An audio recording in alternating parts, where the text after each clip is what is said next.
አንቲ ውእቱ ሰዋስው ዘርየ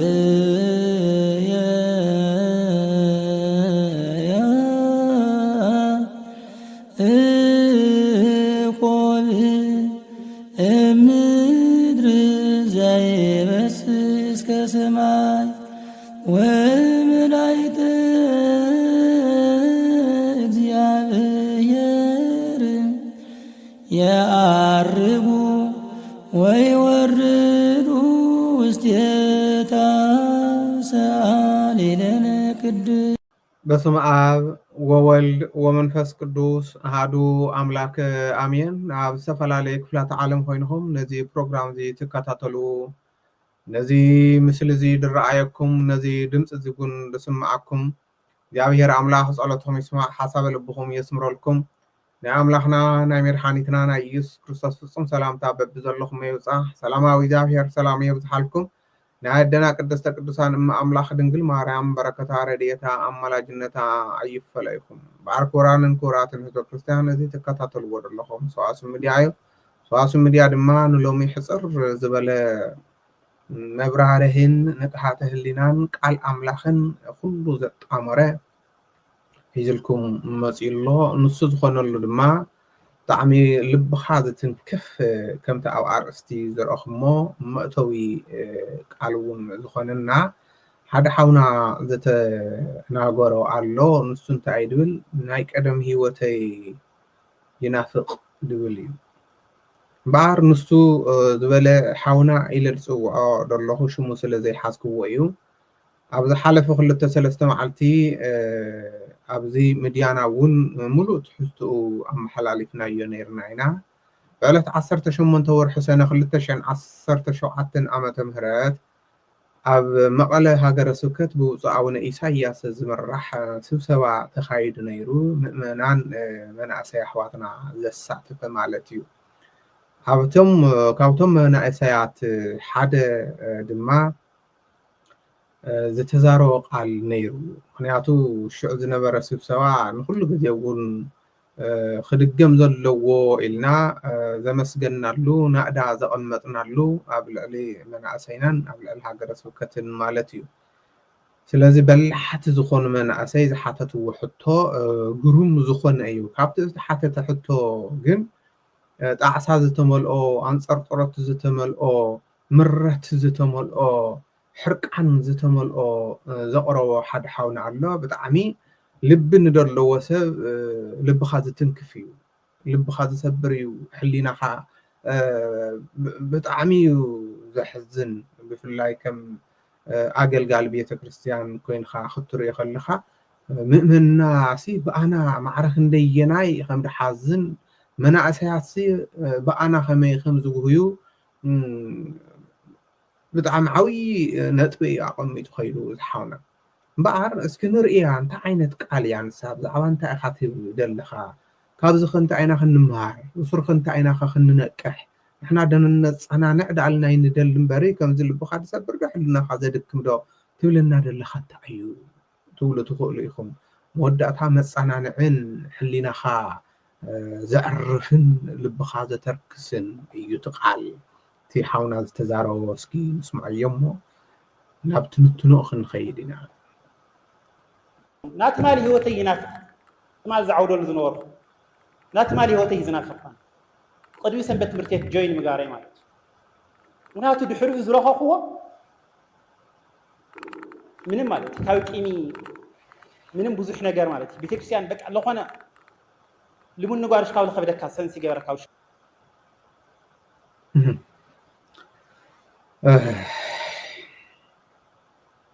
ብጣዕሚ ድሕዝን ናይ ብሓቂ ድሕዝን ድብል ዘለኹ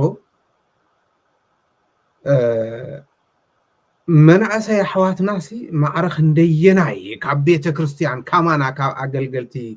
ብዙሕ ተፀቢዮም ክፀናንዑን ክምሃሩን ቃል ኣምላኽ ክፈልጡን ተፀቢዮም መንፈሳዊ ሂወት ክላወሱ ተፀቢዮም ክስእንዎ ከለዉ ማዕረ ክንደየናይ ውሽጦም ከም ዝጉዳእን ቀስሞም ከም ዝስበርን زحونا زتزارو ناي بين حتو أيكونن ناي بملؤ من سياتي لأيد وصل عنه ناي بملؤ من سياتي ስለዚህ ነዚ ክንሰምዕ ከለና ናይ ብሓቂ እንታይ እዩ ዝስምዐና መራሕቲ ሃይማኖት ክብል ከለኹ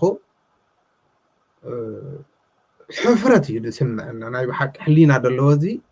ብጣዕሚ ክንሓፍር ክንሸማቐቕ እዩ ዝግባአና እንተምንታይ ኸ ቀፂልና ክንሪኦ ኢና ብምንታይ ምክንያት ከምዚ ኮይኑ ከም ዘሎ ኮይኑ ግን ቤተ ክርስቲያን ዲ ሽግሩ ወይስ እንታይ እዩ ንድብል ድማ ስንቆፅለሉ ኣብቲ ስብሰባ ሓዊ ዝኾነ ስብሰባ እንዲ ነይሩ ብጣዕሚ ኣነ ስብሰባ ከምዚ ዓይነት ኣብ መንፈሳዊ ሂወት ክርኢ ከለኹ ክቕፅል ኣለዎ ኢለ ብጣዕሚ ድጋፍ ካብ ድሃብክዎ እዩና ትሕቶ እውን ሓዊ ዝኾነ እዩ እቲ መልሲ እውን ክንሪኦ ኢናና እስኪ እቲ መልሲ እንታይ ይመስል ነዚ መንእሰይ ዝተዋሃበ መልሲ ኸ ዘለዋ ፀገም ናይ ክርስቲያን እዩ ምባል حاونا هم إلى الجلسة نايت غرينيا النجاجريو بيترسيان بمسارة نسختيا شجر يا بالله حمق لبها لي بالله نسختك الدستي سندو عالم لعالم الزجاجية حقي سرعتي الهابت إياه سأجن بيترسيان جن أنا يسخاتم إنا الفترة إتها بتحقق بتسرعتها كي تخرجن لتحقق لتسرعتها أقويتنا لو لا يخونا غيرنا أننا الفترة يجن هاي ترسيان تصرف هذا يخوينه بيترسيان كم تقدم يدولكو تزحاتة منسي يقرأتها شمون مثل زي فلت حاونا ناولكو زصوع دلخو نايس واحد تتكعي عوي أبوز خوين نعدن بيت كريستيان زتأك منسي كلهم عود الله منسي عطريوهم دلخو سلم بيت كريستيان يقد سنعيو سلم منسي هيوات ينقب نايلهم يمتعكيون دلخو ثم السدو هو دنور دمع كور بكرة جوهان انقواير أبرهايم ناي مقال هاجر سكت وانا صحافي ملسي ذهبوا جو كم تعوها هو ملسي تككلنيا ملسي بخمي بيت كريستيان بوحدات سوات خد تتصرف يا بالله نحنا عينا نبالا شو هذا اللي نمبري بيت كريستيان سكدستن حريتن سندو يا إلهم أي بحق سندو يا عطران زي بالله أي ولا حواري قدس باولوس لو يفيصل من الأخطو زي الأخو أي بحق عطران زي بالله حواري قدس باولوس لو يفيصل من الأخطو معرف حموش تختري وخلهم بدم كريستوس بتجزأت عطران زي بالله إركن زي بالله حرخاخ زي بالله رسحيات زي بالله قدست نسيت منكب زي بالله إلي زقمطه كنا نبوينا ثم كور حافظ والورما بأخن بخالوتن دعاتي أكايدو ناي بيت كريستيان خصرف ويدما أقطع أخير نقور لنا مبري بيت كريستيان سي نصيحتي يا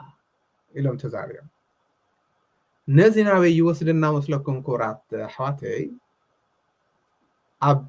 تنويت إيساياس معرف حامسان كلتن فقد حمشتن تايب مسلكم بأخاتهم قبزنا سمي يصرف الله يقول እግዚአብሔር አምላክ بتكك زي يوم مليسهم كور بكرتو ጋር بحد ناي بيت كريستيان أقلقلتي بحد ناي بيت كريستيان سبختي طفأنت هاللين كابا يجمير مالتي نخلى زي يكون كنت بدله بحد ناي بيت كريستيان فلسطي بحد ناي بيت كريستيان باباسا بحد ناي بيت كريستيان كهنة بحد ناي بيت كريستيان ياقونا بأورا دما ناي بيت كريستيان نايتي تكال زمرح بيت كهنت عكايد محدرة مؤمنا خصاقو حقي يساقون الله يحافروا يغويو يشماقون الله كوين ግን كم تعنت وزور خوكو بزتوسون سبات وياب سلطان دلو ديوم وياب مقدس دلو ديوم وياب بسنا دلو ديوم وياب دقنا دلو ديوم وياب سبكة وانجل دلو ديوم قل سبات رئينا نمنتاي ناو اتخو نمنتاي منفساو هيوت قرو خيلنا كنتعصل لي بلنا كدا خنقرع لي قبانا امنتنا خصلعنا يولون امنتنا حقኛ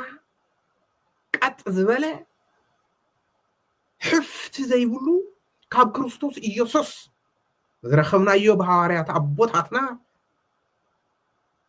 በሐዋርያና አበው በቅዱሳን አቦታትና ዝረኸብናያ በደም ክርስቶስ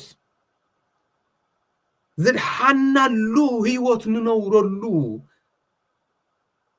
ናይ ሰማይ ተስፋ ንሰንቆሉ بእምነት ይምበሪ በዝለሙ ይደሎ ናይ መሬታው ጉዝና ናይ ኮነ ስለዚህ ጌጋ ዝገብሩ ሰባት ርኢና እቲ ገጎኦም ከስተኻኽሉ ዳልናይ ወጥርና ዝንሕዞም በሪ ኮራት ኣሕዋተይ ብፍላይ መናእሰያት ይርዳእና እዞም ኣሕዋት ምክንያቱ ካብቲ ብኩናት ዝተጎዳእኹሞ ሕሊናኹም መጽናዕንዕ ዘይብሉ ዝተጎድአ ይበዝሕ ዝክብር ሓውና እውን ኢልዎ እዩ ኣብ ኩናት ኣካሎም ዝሰንከሉ ዳልናይ ንርኢ እምበሪ ልቦም ከም ዝሰንከለ ግን ኣይተሰቆረናን ኢሉ ሓቂ ትክክል ሕውየት ዘድልዮ መንእሰይ እዩ ነይሩ ምጽንናዕ ዘድልዮ መንእሰይ ነይሩ መመን ይጎረ ኣሎ ንስኮ ይደጉሄና ኣሎ ኣይትብከኮ ይደብከና ኣሎ ስለዚ ዞም ኣሕዋተይ ከምታ ክቡር ፀሓፍ ዝበልዋ ብግለሰብ ሎሚ ደሎ ሰብ ጽዋሕ የለን ዞም ኣሕዋተይ ትማል እውን ኣይነበረን እዚ ሎሚ ደሎ ናይ ሎሚ እዩ ትማል ዝነበረ ካሊእ ጽዋሕ ድመጽእ ከዓ ካሊእ እንታይ ማለት እየ ትማል ዝነበሩ ቅዱሳን ኣቦታትና ስለዛ ቅድስቲ እምነት ኢሎም መስዋዕቲ ዝኸፈሉ ቆርቦቶም ከም ካሮት እናተቀርፈ ስጎኦም ከም ሽንጉርቲ እናተቀርደደ ስለዛ እምነት እዚኣ ንዓና ክትበጽሕ ዝገበሩ ትማል ዝነበሩ ሕሩያን ቅዱሳን ኣቦታትና ሎሚ የለውን ዞም ሎሚ ደለው ድማ ጽዋሕ የለውን እምነትና ግን ዝንተ ዓለም ኣላ ስለዚህ ብግለሰባት ኣይትረክስን ዞም ኣሕዋተይ እንተምንታይ ከ ብናይ ይሁዳ ጥልመት ብናይ ይሁዳ ክሕደት ሐዋርያት ኣይንቆፉን እዮም እምነት ሐዋርያት ማሕበረ ሐዋርያት ኣይረስሕን እዩ ብናይ ሳጥናኤል ትዕቢት ብናይ ሳጥናኤል ውድቀት ማሕበረ መላእክት ኣይበታተንን እዩ እንኳን ንቁም በበህላው የነ ተባሂሉ ስለዚ ኩራን መናእሰይ ኣሕዋተይ ከምዚ ዓይነት ኣብ ቤተ ክርስቲያን ክገጥመኩም ከሎ ንቁም በበህላው የነ ኣብ እምነትና ጠጠው ኢልና እምነትና ንሓሉ ኢልኩም ትጸንዑ ትግባዓኩም ስለዚ ዞም ኣሕዋተይ ትስራሕ ጀሚርኩም ኣለኹም ዕርፊ ሒዝኩም ኣለኹ ንቅድሚ ትሕረሱ ንምንታይ ኣተናዮ ኢልኩም ከይትጣዓሱ ዞም ኣሕዋተይ እዛ ንነብራ ዘለና ዓመት ውሑዳት እየን ድመጽእ ምስ እግዚኣብሔር ኣምላኽና ንነብሮ ይበዝሕ ስለዚ ነዚ እዩ እውን ንሕና እዚ ነገር እዚ ክንርኢ ከለና ንድሕሪት ንብሎ ዘለና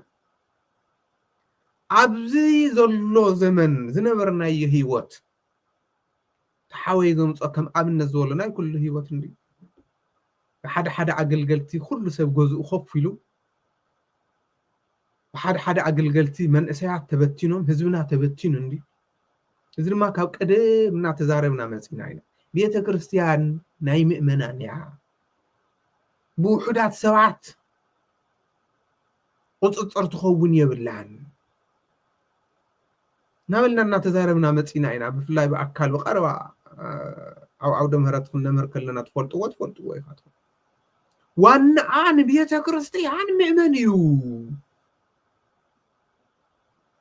እና ንብል ነርና ካህናት ዳ ክሓርቆ እዮም በሪ ኣቡነ ዮሃንስ ቀዳማዊ እንታይ ኢሎም እዮም ድበሃል ንምንታይ ተሳውስተልካ ንምእመናን ምልዓል ድዩ ክብሉ ክእሉ እዮም ሓደ ጉሒላታት ዝኾኑ ካህናት ክንደይ ቅዱሳን ካህናት እውን ኣለዉ እዮም ናይ ባዕሎም ዝበልዑ ለጋሳት ሕያዋን ንምእመናን ዘፃናንዑ ካብ ሂወቶም ሂወት ምእመናን ኣብሊፆም ዝርእዩ ጸሎተኛታት ኣቦታት እውን ኣለዉ በኣንጻሩ ድማ ኣብ ቤተ ክርስቲያን ዓሪዶም እቲ ዓለማዊ ነገር ብሽም ሃይማኖት ዝሽቅጡ ውሑዳት ንዛ እምነትና ዘፅርፉ ንምእመናን ተስፋ ዘቕርፁ እውን ኣለዉ እዮም ስለዚ ነዚ ተመርኪሶም ብፁዕ ኣቡነ ዮሃንስ ቀዳማዊ እንታይ ኢሎም ይበሃል ኣቱም ምእመናን ንሳትኩም ናብ ትኸድዎ የብልኩምን እዛ ቤተ ክርስቲያንኩም ሓለው ካህናት ግን ኣብዚ እንድሕር ደመወዝ ዕግብ ዘብል ረኺቦም ኣለዉ ካልእ ዝበለፀ እንድሕር ረኺቦም ክኸዱ እዮም እዮም ምናልባት ሓደ ካህናት እዚኣ ኣይፈትዎን ንምንታይ ገለ ንሕና ንፅድቂ ኢና ነገልግል ገለ ድብልብሉ እዮም ፅቡቕ ንፅድቂ ደገልግሉ ግን ኣነ ግን ይሓትት ኣለኹ ካብ ጎንደር ካብ ጎጃም ካብ ትግራይ ካብ ዝተፈላለየ ቦታ ናብ ኣዲስ ኣበባ ዘጓሕ ዝብል ዝነበረ ቀሺ ይኹን ፈላሲ እንታይ ዓይነት ፅድቂ ክረክብ ድዩ ኣብ ኣዲስ ኣበባ ዝበለፀ መሃያ ክረክብ ኣይኮነን ድዩ ዝበለፀ ማዕርግ ክረክብ ኣይኮነን ድዩ እናተፋለጥና እናተማለጥና ኢሉ ዕንጉለ ኮይኑ እዚ ቀልዲ ይኮነን ስለዚ እንታይ እዩ ዳ ክንብል ከለና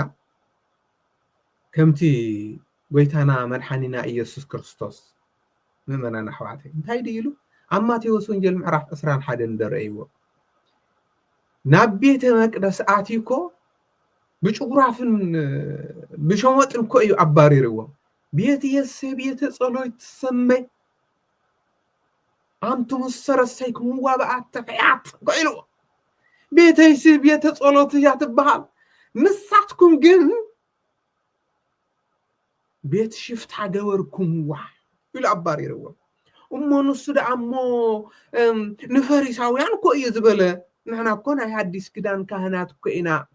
دولو كهلو يم برقصنا يحدث كدان كهناتهم أبوتاتنا حدا جن ناي فريساويان زي قدفو أو حدث كدان لمد فريساويان زلوهم علو يوم هنا نقول لنا سلازم تعيد أخذ بار نقول لنا خما يكون نقول لنا إذا كنت عنتو ودولكم إذا قد دايزي نروحا خيغير بشم هايمانوت ناي مدراوي روحهم خيغيروا أو ويلكي حواري قدس باولوس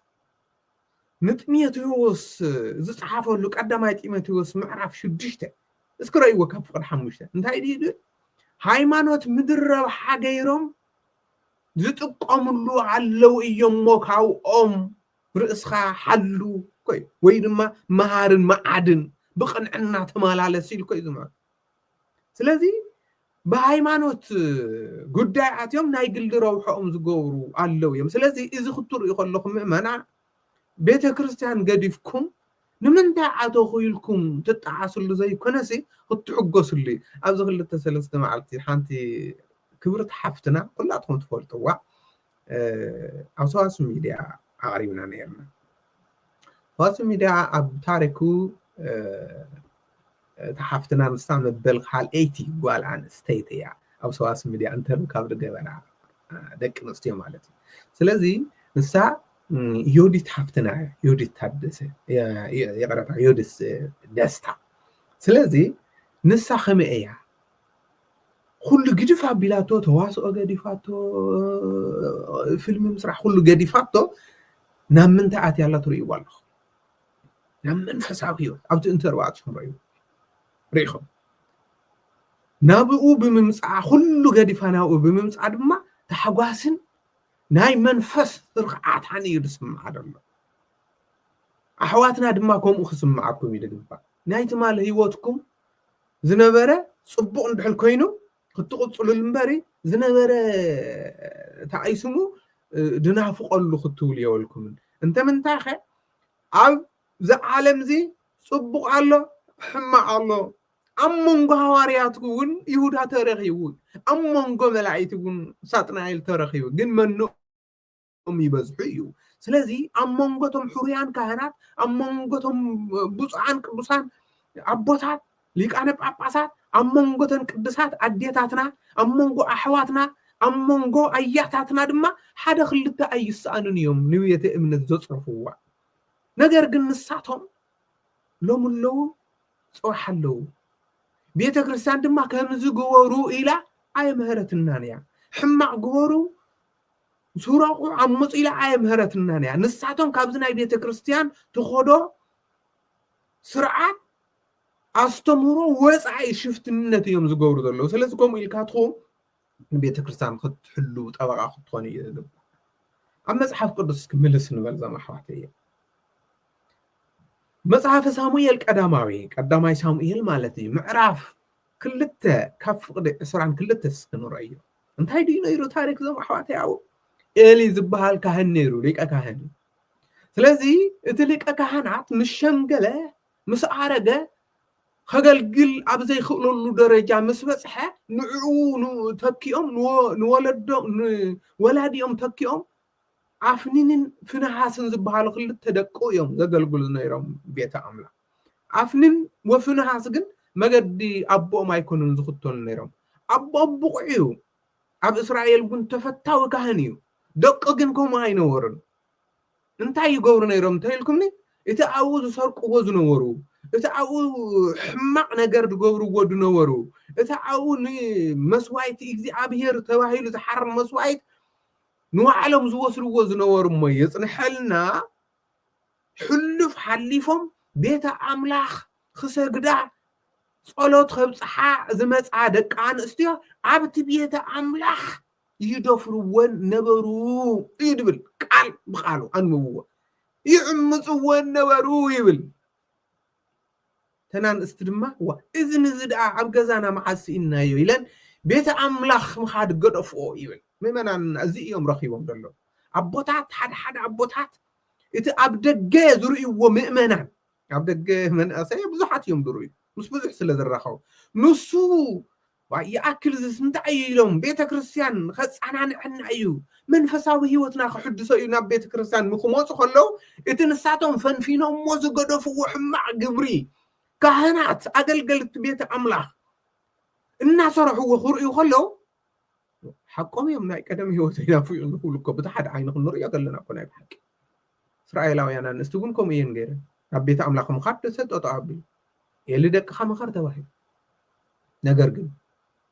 ቤተ ክርስቲያን ብኣቶም ረኺሳ ዶ ቤተ ክርስቲያን ቤተ ኣምላኽ ወይ ድማ ታቦተ ጽዮን ወይ ድማ እግዚአብሔር ብኣቶም ረኺሱ እግዚአብሔር ብሓደ ሓጢአተኛ ዝረክስ ኣምላኽ ኣይኮነን እንተ ምንታይ ኸ ንሱ ብባህሪው ቅዱስ እዩ ሓጢአት ዘይስማምዖ ኣምላኽ ኢና ነምልኽ ዘለና ወይ ዞም ኣሕዋተይ ናይ ክንደይ ሓጢአት ድዩ ተሸኪሙ ዝኸይድ እግዚአብሔር ኣምላኽ ኩልና ተጠቐልዐና እኮ ናይ ኩልና እኮ ሓጢአት ኣለና እኮ እዩ ስለዚ ኣፍንንን ፍንሃስን እንታይ ገበሩ እንተበልና እግዚአብሔር ኣምላኽ እዚ ኩሉ እዚ ምስ ረአየ መዓት ኣምፂኡ ጦርነት ኣምፂኡ ኣፍንንን ፍንሃስን ክሳድ ብኢድ ፍልስጥኤማውያን ተቆሪፁ እታ ኣብ ርእሶም ተሸኪሞምዋ ዝነበሩ ታወተ ህጉ ብፀላእቶም ክትማራኽ ገበረ ናይ እግዚአብሔር ሰይፊ ቀሊል ኣይኮነን ግን ዕጉስ እዩ ከምቲ ቅዱስ ዳዊት ዝብሎ ቅዱስ ዳዊት እንታይ ኢሉ እግዚአብሔር ትዕግስቱን ርሕራሕዮን ክገልጽ ከሎ ሃያል ወመስተዓግስ ወኢያመጽእ መሲተ ኩሎ ኣሚረ መሰኢ ተመየጥክሙ ሰይፈ ይመልህ ኢሉ እግዚአብሔር ሓያል እዩ ዕጉስ እዩ ማይ ቀጠነ ዘይኹር ኣምላኽ እዩ ተዓጊሱ እንተዘይተመለስኩም ግን ሰይፉ ይመዝዝ له ናይ ብሓቂ ሰይፉ ብኢድ ፍልስጤማውያን መዚዙ ክሳድ ኣፍንን ፍንሃስን በተኸ ታወተ ጽዮን ካብ ርእሶም ኣሕዲጉ ኣብ ኢድ ፍልስጤማውያን ኣእተወ ኣብቲ ፍልስጤማውያን ዘምልኽዎ ዳጎን ዝበሃል ጣዖት ድማ ናብኡ ደብረይዋ ወይ ድማ ናብኡ ኣቐመጥዋ ንበል እስኪ ስለዚ ኣብቲ ዝረኸሰን ዝበሃል ኣብቲ ቤተ ጣዖት ኣትያ ታወት ኣይረኸሰትን ሓደ ሰብ እዚ ክሰምዕ ከሎ ታወት ዝማረኽ እንድሕል ኮይኑ ዳሞ ንምንታይ ኢሉ በቃ ክስታይ ዝብላል ኣይኮነን ብሓይላ ተማረኸት ሓይሊ እግዚኣብሔር ክግለጽ እዩ ከምቲ ሃዋርያት ብዕውሩ ዝተወልደ ርእዮምሲ መምህር ኢሎሞ ንኢየሱስ እዚ ናይ መን ሓጢኣት እዩ ብዕውሩ ተወሊዱ ኢሎም ሓቲቶሞ ናይ ባዕሉ ድዩ ወይስ ናይ ወለዱ ሓጢኣት እዩ ንምንታይ ከምኡ ኮይኑ ምስበልዎ እንታይ ኢልዎም ኣየ እዚ ናይ ወለዱ ሓጢኣት እውን ኣይኮነን ናይቲ ህፃን ሓጢኣት እውን ኣይኮነን እንታይ ዳ ሓይሊ እግዚኣብሔር ክብሪ እግዚኣብሔር ክግለጽ እዩ ኢሉ ሕወዮም ስለዚ ታወት ዝተማረኸትሉ ድማ ናታ ስንፍና ስለ ዝኾነ ኣይኮነን ሓይሊ ስለ ዘይብላ ኣይኮነን እንታይ ዳ ሓይሊ እግዚኣብሔር ኣብ ቅድሚ እቶም ዘየምልኽዎ ክግለጽ ስለ ዝደለየ እዩ ንእግዚኣብሔር ኣየምልኽዎን ነገር ግን ኣብ ቤተ ዳጎን ኣትዩ ዳጎን ዝተባቢራ ብሓይላን ብክብራን ንኽትምለስ ገበረ ስለዚ ዞም ኣሕዋተየ ከምዚ ዓይነት እውን ነይሩ እዩ ስለዚ ብሓደ ዘይረብሕ ኣገልጋሊ ንምሳሌ ኣነ ድኹም ኣገልጋሊ እንድሕል ኮይነ ኣብ ድኽመተይ ብናተይ ሓጢኣት ብናተይ ድኽመት እግዚኣብሔር ድኹም ገይርኹም ኣይትቁጠርዎ ብናተይ ሓጢኣትን ብናተይ ርክሰትን ድማ እግዚኣብሔር ክረክስ ኢልኩም ኣይትሕሰብዎ እንታይ ደኣ ምናልባት ግን ንሕና ብበዝሒ ሓጢኣትና ብበዝሒ ክፍኣትና ግን እግዚኣብሔር ምሕረቱ ካባና ክልዕል ክኽእል እዩ መዓቱ ከየዝምነልና ግን ጸሎት የድሊ እዩ ስለዚ ንዚ እዩ እውን ንሕና ሎም ኮ ኣይርድአናን ኣሎም በሬ ሕዋተየ ሓደ ቋንቋ እናተዛረብና ዘይንራዳድአሉ ናይ ምንታይ እዩ እንታይ ወሪድና እንብል ከለና ምናልባት እግዚአብሔር ኣኸሪናዮ ከይንኸውን ካብ ንእሽተን እስካብ ዓብዪ ጀሚሩ ጸሎት የድሊ እዩ ምህልላ የድሊ እዩ ዞም ኣሕዋተይ ዞም ህዝበ ክርስቲያን ኣብ ኦሪት ዘፍጥረት እስከ አንብብዎ ምዕራፍ 11 እቲ ዝስራሕ ድነበረ ሽዑ እግዚኣብሔር ኣምላኽ ባሕ ስለ ዘየብሎ ቋንቋም እንደባሊቑ መንፈሶም ቀይሩ ኣብ ዘይራዳድአሉ ደረጃ ኣብፅሖም ይብል ስለዚ ንሕና እውን እቲ ትግርኛ ቋንቋ እዩ ዘይተቀየረ እምበሬ ሓሳባትን ሓሳባት እኮ ክንራዳድዕ እኮ ኣይከኣልናን ውሽጥና እኮ ናይ ኩላትና ተቀይሩ እዩ እኮ እዩ እቲ ሓደ በዚ ይወፍር እቲ ሓደ በዚ ይኣቱ ልክዕ ከም ደቂ ዛግራ እኮ ኢና ኮይንና ደልና ነዚ ጸሎት የድሊ እዩ ነዚ በረከት እግዚኣብሔር ካብ ምድርና ከይርሕቕ ሓይሊ እግዚኣብሔር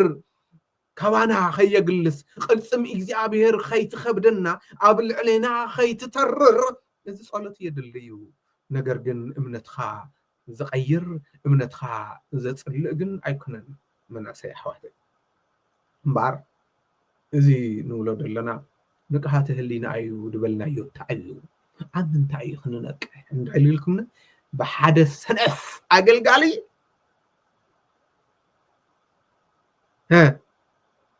ንእምነትኩም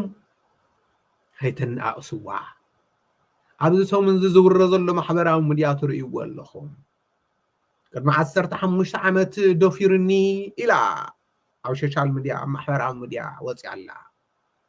ናይ ኢትዮጵያ ቤተ ክርስቲያን ጎወዝ ዘማሬት ዝነበረት ክትዝምር ኣብ ጉባኤ ከይዳ ሕሰውዎ ናይ ብሓቂ እግዚአብሔር ክንደይ ይሽከም ኢልኩም ሕሰው ከተገልግል ከይዳ ኣብቲ ቤተ ኣምላኽ ንሱ እውን ከገልግል ኮይዱ ደፊርዋ ነገሩ ገሊኡ ሓጢኣት ሰሪሕ እውን ይንስሕ እዩ ንሱ ግን ካህን ኮይኑ ኣገልጋሊ ኮይኑ ናይ ቤተ ክርስቲያን ኣመሓዳሪ ኮይኑ ስጋ ወልደ እግዚአብሔር ፈቲቱ ንምእመናን የቕርብ የሳልም ሓጢኣት የናዘዝ ኣታሕሰው ወስኪ مؤمنان كقدسان كو خزي توم أو تدفيهم حاتيات زنادو زدنور مؤمنان بناوتو إيد سدها ودو مزق بولو زنور مؤمنان كم تحاونا زولو ناي قدم هيوت ناي حشنا انت ولوس ايتحازم نكون ناي بحقي بسدا عين خن نرؤي خلنا دا نذا من الزيعه تايسو مخنت انت ولواون ايتحازم بسدا عين خن نرؤي خلنا جن بمنفس عيني خن نرؤي خلنا بناي حواريات سماعتاتن زتخفل وغا خن مرمرو خلنا بناي قدسان ابوتاتنا مجد خن خيد كلنا جن انتايو يا امنت قدست يا تسب قلسب سلزره خصع نسا ايتركسن يا ابز غزي زي حاتيات مسرح كم صدق زوصرلو كم مسواعيت زقربلو يكون الله حاتيات زمينو ايو ويلهم سكاب زيابون زنبره سبسوا بطعم ديت قرمه كنت عينت حاتيات يفصمالو سكاب زخنره بالزمن ملكو عيز مصزلو زمناو زخون حاتيات يزسفافح زلو تي نور زنبره نور لا خون ايز خيط زلو زي كنقفو كغسسو كرمو زغبوم لما مرحتا هيمانتين تككل يوم كاي فولتوم حاونا نشتن حاونا ممر داويت يوحنس دام انا اشتغل حصانات بناي بيت كريستيان خاويو توفيتن دوغمان قنونان ناي بيت كريستيان حيدوم خاويو ناي صح ولدو تركبت كخونو داويت بجنا زبل خفيتهم دومرو زلو نؤس حاونا ناي بحق كم زي مدول سبعة خنبرات عمي يقبع من تاخد ولا بقول لا تم صار متخونه نتنقل ولدو كم زعينت خطفت اقرا ما قدنا انت برات عنايو صبو صراح ينبري حما يكونن وي خله برتيعو كاي نقنقل نبللو يلن خافي دي كل سمن فساوي هو تبرتي سلاز انت عيل حاتيات بزمن ملكه يسرح دلو تكك زمينو نو قدم اسكي متحف قدس عين سكرويو وي ببهلنا سكرويو وي قدم عد خلنا فلعب سدت دلنا معناته معناته حاتياتهم يلا مامود ولدي سودوماويان كبحال كله سودوم سي خميتول وسروكا سودوم مالسي ودن ود قال نقال مالت كوي ايكون قال نقال تمرعه ودن ودي يمرعه مالتي بسروسي حلينا خاصقيل قط يبلك عبد عدا معراواويان كن قاس بقاسنا تلمده عبد مهرتي بحقاو ملكع نقلعو نخمهارو بايتا تماچاچي تودي بقى نوري يكون انت وايد مالتي بالزمن ملكع من تنسى غي فرحسي حصانات خلو كاب تمرت جميرو تلامامي دمو نخعاوي مالتي ريكم مهلي لا دلي بزي اذا ما حاتي رئيسها ختم لطلو ناي مودعتا ساعتنا زلنا حزب كريستيان سلازي بسنك خلا امنتي كم زقديفيو زبهال اي سرحني ابل علي بسنك خلا كم زي هيوان خمانسي تبن اقاقيني وزل بلي الى عيملتاتن كم مرقم عدام ون اتا تحقزني ختصنانعني ذهب كان سبيتي قصل بالعيله بليعاتن ندال انتي مغيريلو عيملطن مخنيات يسرحني سلازي ጎይታ ሰራዊት እግዚአብሔር አምላኽ ምስ መላእክቱ ንፍርዲ ክመጽእ ከሎ ኣብ ቅድሚኡ ጠጠው ኢልና ንፍረዶ ብግብርና እምበሪ በማዕረግና አይኮነን በማዕረጉ ገነት ዘአቱ ማንም ፍጡር የለ ማንም ጳጳስ ይኹን ቀሺ ሓረስታይ ይኹን ነጋዴ ሰንበት ትምህርት ቤት ይኹን ዲያቆን ሰባኺ ይኹን መርጌታ ولا باتريارك يكون بمعارقو وايز اللي خا معارك خايلو اغزابير املاك نعجنت اتيلو خفيتو ايتون بفصم صراحه انتاي انت من داخل او قدمي اغزابير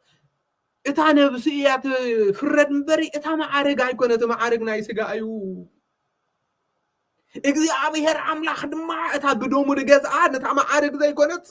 ነታ ነብሲ እዩ ስለዚ ዞም ኣሕዋተይ ብስንኪ ኣባ እኸለ ብስንኪ መምህር እኸለ ኢልኩም እቲ ዘይጠልም ኣምላኽ ዘይርስዕ ኣምላኽ ዝሃበና እምነት ከይትርስዑ ሓደራ ይብለኩም እዚ ሰዋስው ሚድያ ድማ ፍላይ ኣብ ደገ እንደለኹም ደለኽን ኣሕዋትና ብመንፈሳዊ ነገር ብዙ ትምህርቲ ሃይማኖት ምኽርን ማዕዳን ዝደለኹም ብዙሓት ቴክስት ትገብሩልና ኢኹም ንፈልጥ ኢና ዝፀናንዐና ሲኢና ብጭንቀት ተወጢርና ትብልኹም ደለኹም ንፈልጥ ኢና ንሕና ብዝተቃለየናዮ መጠን 24 ሰዓት ፀሓፉና ብውሽጢ ደውልልና ምኽሪ ይኹን ሓሳብ ይኹን እንተደሊኹም ብዋዕለትና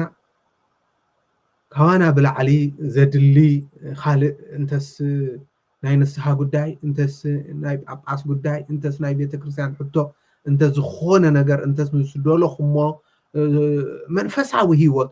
ቀሪቡ ከምሁረኩም ከምዕደኩም ድደለኹሞ ሰብ እውን ነምፀልኩም ኢና ምድያ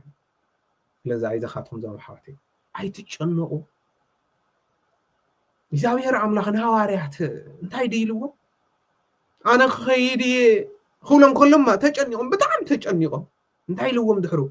ልብኹም ኣይሸበር ብኣምላኽ እመኑ ኢልዎም